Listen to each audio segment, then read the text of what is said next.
Kasi kailangan mo pang umalis. Anak, kailangan ni Papa magtrabaho. Pero may trabaho ka naman po dito. Hindi ba sapat yun? Medyo tumataas na ang gastos. Lalo na sa pag-aaral ng ate mo. At ikaw, ilang taon na lang, kolehiyo ka na rin. Gusto kong siguraduhin na may maipon para sa inyo. Ayoko, Papa. Anak, intindihin mo ang papa mo. Hindi niya gusto to. Pero kailangan. Babalik din siya pagkatapos ng 2 taon, ha? 2 years? Ang tagal. Parang isang buong buhay na yun. An, wag mo lang ang pahirapan si Papa. Mahirap na nga ang pag-alis, lalo pang bumibigat dahil sa'yo. Pwes, kasi hindi naman ikaw ang paborito ni Papa. Kaya hindi mo ramdam kung gaano kasakit to. Ano? Anong walang pakialam? Hindi mo lang alam kung paano ko pinipigilan yung sarili kong umiyak. Tama na nga kayo. Hindi makakatulong yung bangayan nyo, ha? Tulungan na lang natin si Papa nyo na mag-impake.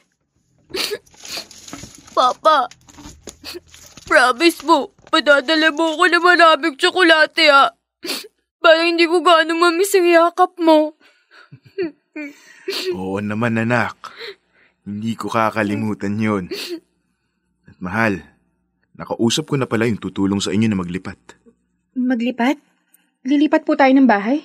Oo. Ayokong maiwan kayo rito. Ang dami ng gulo at adik sa paligid. Doon sa Cavite, mas tahimik, mas ligtas. Doon na muna kayo. Cavite? Ang layo naman, Papa. Iiwan pa namin ang mga kaibigan ko. Magtiis muna tayo mga anak, ha? Mas mahalaga ang kaligtasan natin. Tama ang nanay nyo. Isa pa, malapit na ring matapos ang kontrata natin dito. Gusto kong unahan na para wala nang sabit. Ako nang bahala rito, mahal, ha? Basta siguraduhin mong ligtas ka rin sa pupuntahan mo. Ayusin mo na yung mga gamit mo. Bukas na yung flight mo. Salamat, mahal.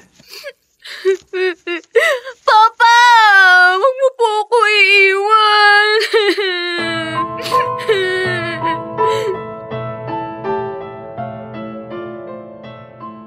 Dear Love, ako si Madet, taga Maynila. Bata pa lang ako, sanay na akong NPA o no permanent address. Wala kasi kaming sariling bahay. Lagi kami nangungupahan. Parang mga bagyong palipat-lipat kung saan dadalhin ng trabaho ni Papa o ng eskwelahan naming magkakapatid. Ang sabi niya, mas practical daw, mas makakatipid, at mas malapit siya sa amin. Pero ngayong mangingibang bansa na si Papa, mas naging malinaw sa akin kung gaano kahirap ang buhay na pinili. Or mas tamang sabihing, kinailangan naming tiisin. Sa lugar naming tinitirahan noon, hindi maganda ang paligid. May kapitbahay kaming sangkot sa kung ano-ano, mga basagulero at parumbado. Yung tipong hindi kaligtas maglakad ng mag-isa. Laging takot ang laman ng gabi. Dahil ayaw ni Papa na maiwan kami sa ganoong panganib, nagpasya siyang ilipat kami sa Cavite. Di ko nasasabihin kung saan eksakto pero isang liblib na baryo. Tahimik pero malayo sa lahat ng nakasanayan namin. Sabi niya, mura ang upa roon at ligtas kami. Nangako pa siya na kapag nakaipon na mula sa ibang bansa, bibili na siya ng sarili naming bahay. Hanggang sa dumating na nga ang araw ng paglisa ni Papa at kami na may nakalipat na rin. Habang nakatingin ako sa mga kahon ng gamit at sa bagong bahay na hindi ko paramdam na amin, pakiramdam ko para kami mga punong binunot sa ugat at itinanim sa lupaing hindi pa kilala.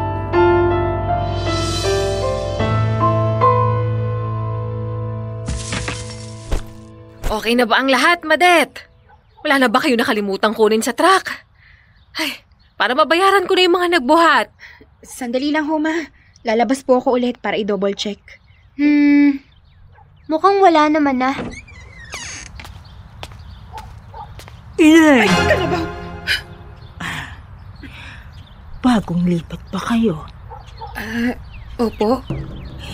Ilan kayo sa bahay niyo? Bakit ho? Natanong ko lang. Pasensya na po pero hindi ko naman po kayo kilala eh. Napakasungit mong bata ka. Kay bago-bago mo rito. Ang tabil ng dila mo. Ang gusto ko lang sabihin sa'yo. Mag-ingat kayo rito. Maraming matang nakatingin sa inyo.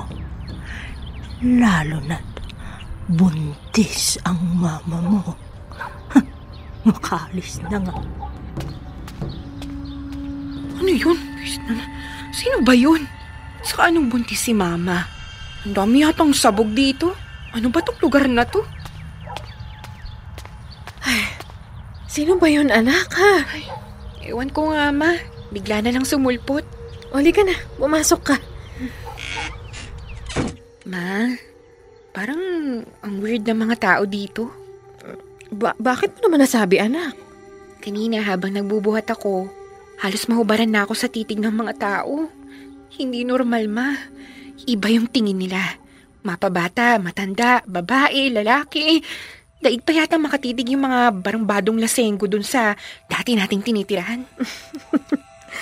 Baka naman humahanga dahil syempre bagong salta tayo. Hindi, Ma. Hindi tingin ng paghanga yun eh. Tingin na parang inaabangan. At may matanda pang lumapit sa akin. Sobrang weird kasi. Tama na nga yan, anak. Ang dami pa nating aasikasuhin, oh. Mabuti pa itawagin mo na yung kapatid mo. Nakatablet na naman yon. Sige po. Pero Ma, may sinabi siya sa akin eh. Mag-ingat daw tayo lalo na raw buntis kayo. Ha? Sinabi niya talaga yun? Opo. Ngayon ko nga lang siya nakita. At kayo, Ma, totoo bang buntis daw kayo? Ha?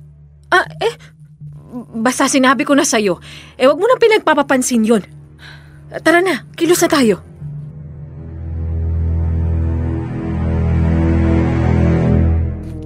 Unang gabi pa lang namin sa bagong bahay at hindi ako agad nakatulog.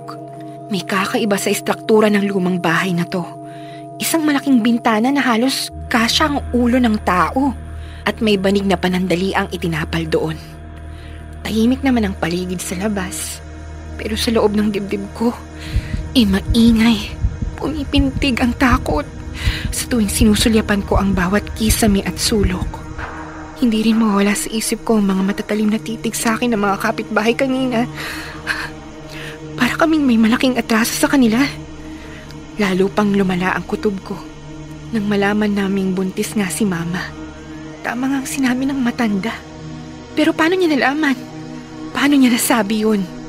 Umaalingaw-ngaw sa isipan ko ang tanong. Tsismosa lang ba siya? At nagkataon lang ang lahat?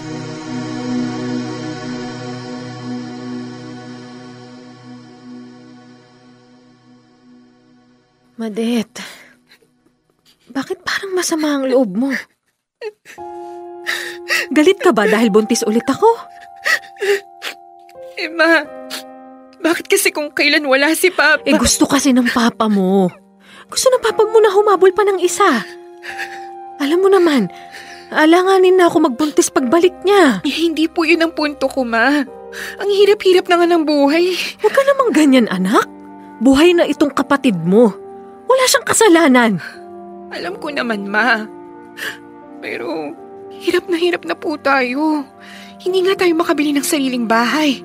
Paano pa po ako sa kolehiyo? Magtiwala ka lang sa Papa mo. Hindi niya tayo pababayaan. Ay, naku. Intindihin mo na lang sana, anak, ha? Hindi madali ang desisyong ito. Ano pa nga po ba? Lalabas po muna ako. Saan ka na naman pupunta? Madilim na sa labas, anak. Papahangin lang po.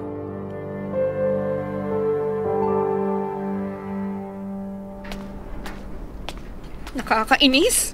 Kami na nga lang, hirap na eh. Wala kaming sariling bahay. Baon sa utang, tapos nagdagdag pa ng anak. Paano na yung mga pangarap ko? Hoy! Anong ginagawa mo? Ba't mo sinisira ang halaman ko? Ay, pasensya na po. Hindi ko po sinasadya. Halika nga rito! Aray! Bakit niyo po ako hinahawakan? Huwag kang makalapit-lapit sa bahay ko. Simula nang dumating ang pamilya niyo, hirap na naman kaming makalabas! Ano pong ibig niyong sabihin? Magigising na naman siya. Sino pong siya? At bakit parang kasalanan pa namin? Buntis ang mama mo, hindi ba? Mainit ang mga buntis sa kanya. Sino po? Sino pong tinutukoy niyo? Basta! Sinasabi ko sa inyo, mag-ingat kayo. At huwag kang lumapit dito. Baka madamay kami. Umalis ka na! Alis! Nakakainis! Nakakainis yung mga tao dito. Ang lalakas ng topak niyo. Ay.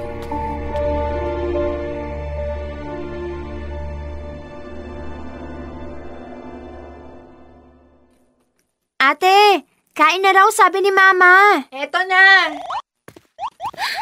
Uy, Ann. Tigilan mo na nga yung kakalaro mo dyan sa brick game na yan. Kakain na, oh. Sabi ko nga.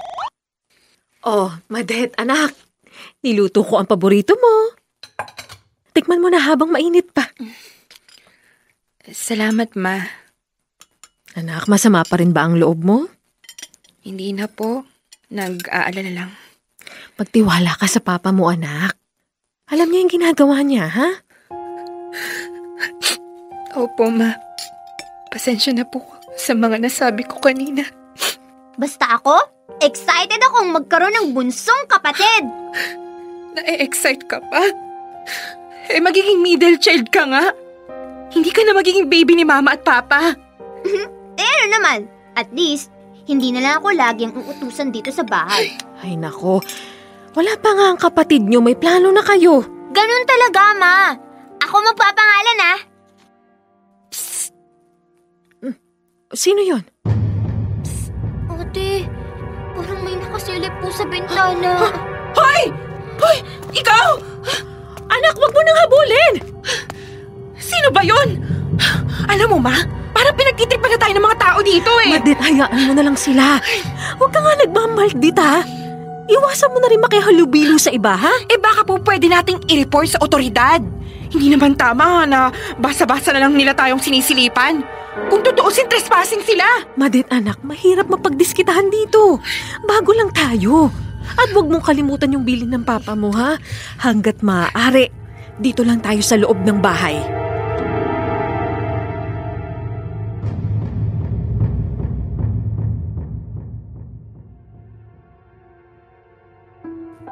Habang tumatagal, lalo lang dumadami ang mga kakaibang pangyayari dito. Pag lumalabas kami ng bahay, bigla namang nagkukubli mga kapitbahay. At kasama sa pangyayaring ito, ang pagkalat ng ilang mga kwento na may nakakita raw ng bakas ng dugo sa tapat ng bahay namin. At may mga chismis din tungkol sa ligaw na baboy ramo na naglilibot tuwing gabi malapit sa bakuran namin. Parang bahagi ng alamat na inuulit-ulit nila para takutin kami at palayasin. Hindi ko alam kung may katotohanan ba ang mga kwentong yun. Ang tanging alam ko, mahirap silang pakisamahan. Parang sinasabi nila sa bawat tingin, hindi kayo bagay dito. At kahit anong pilit namin gawin, magpakumbaba, umiiwas, nagtatago sa bahay, parang hindi nagbabago ang pakiramdam na hindi kami welcome. Hanggang sa isang tahimik na gabi.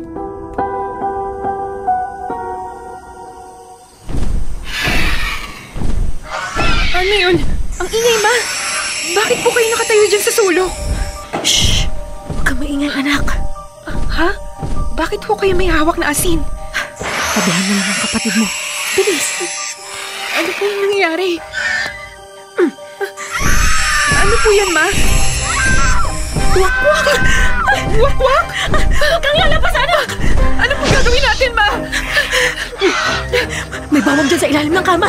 Kunin mo, bilis! Ilagay mo dito! Ayan, malapit sa singya. Ma, natatakot po ako. Hindi ko po alam kung ano nangyayari. Sige na, Madet. Kukunin ko ulit yung asin. Dali! Ito na po! Ito na!